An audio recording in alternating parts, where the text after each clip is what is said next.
TDS এর উপর series ট্রেনিংয়ে আজকের আয়োজনে থাকছে টিডিএস অন রেন্ট। চলুন তবে শুরু করা যাক।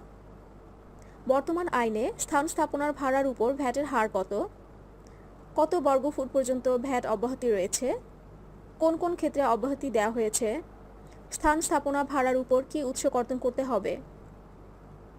বিভিন্ন এসআরওতে প্রদত্ত সংজ্ঞা অনুযায়ী সেবা কোড SO74 স্থান স্থাপনার ভাড়া গ্রহণকারী বলা আছে। ভালোভাবে দেখুন, ভাড়া গ্রহণকারী বলা হয়েছে। আরও ক্লিয়ার হতে সেবা কোড SO49 দেখুন, যানবাহন ভাড়া প্রদানকারী বলা আছে। এই প্রদানকারী আর গ্রহণকারী গুলিয়ে ফেলবেন না। যানবাহনের ক্ষেত্রে ভাড়া প্রদানকারী থেকে টিডিএস কাটা গেলেও স্থাপনা ভাড়া প্রদানকারী হতে টিডিএস কাটার কথা কোথাও বলা নেই। এখানে কিন্তু সবকিছু ক্লিয়ার হয়ে যায় যে স্থাপনা ভাড়ার উপর টিডিএস কাটা যাবে না। তবে স্থাপনা ভাড়ার উপর 15% ভ্যাট রয়েছে, যা ওই ভাড়াটিকেই প্রদান করতে হবে। আমরা আবারও বলছি, স্থাপনা ভাড়ার উপর ভাড়াটিকে ভ্যাট দিতে হবে। এখানে স্থাপনা ভাড়ার উপর ভ্যাট সিস্টেমের ভিন্নতা, তাই স্থাপনা ভাড়া নেওয়ার এগ্রিমেন্ট প্রস্তুতের সময় এই বিষয়টি মাথায় রাখতে হবে। ক্লিয়ার করে রাখতে হবে ভ্যাট ট্যাক্স ভাড়ার অ্যামাউন্টের মধ্যে অন্তর্ভুক্ত কিনা। এমন অনেকে হয়েছে এগ্রিমেন্ট করা হয়ে গিয়েছে কিন্তু ভ্যাট ও ট্যাক্সের ব্যাপারে স্পষ্ট কিছু বলা নেই। এমন ক্ষেত্রে ভাড়া গ্রহীতা নিজে ভাড়ার 15% ভ্যাট প্রদান করবে। VDS কর্তন করা না গেলেও TDS কর্তন করা যাবে। চলুন একটি উদাহরণ দেখি।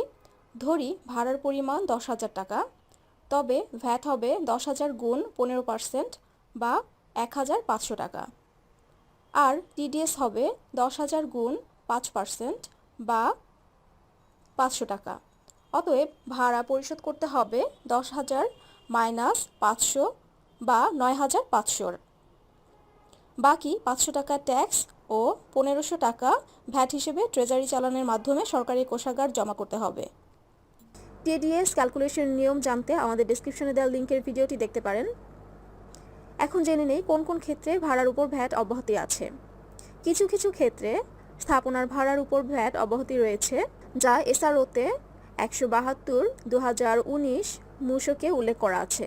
যেমন নিবন্ধিত উৎপাদনকারী প্রতিষ্ঠান কর্তৃক কারখানা ভাড়া, সম্পূর্ণ আবাসিক কাজে ব্যবহারের ভাড়া, বাণিজ্যিক উদ্দেশ্যে ব্যবহৃত 150 বর্গফুট আয়তনের কম স্থাপনা ভাড়া, তথ্য প্রযুক্তি নির্ভর সেবা অর্থাৎ সেবা কোড SO99.10 এর আওতায় নিবন্ধিত প্রতিষ্ঠানের স্থাপনা ভাড়া, নারী উদ্যোক্তা কর্তৃক পরিচালিত ব্যবসা শোরুমের ভাড়া। এই সকল ক্ষেত্রে স্থাপনার ভাড়ার উপর ভ্যাট পরিশোধ করতে হবে না। আজকে এই পর্যন্তই। বুঝতে কোনো সমস্যা হলে কমেন্টে জানাবেন। আল্লাহ হাফেজ।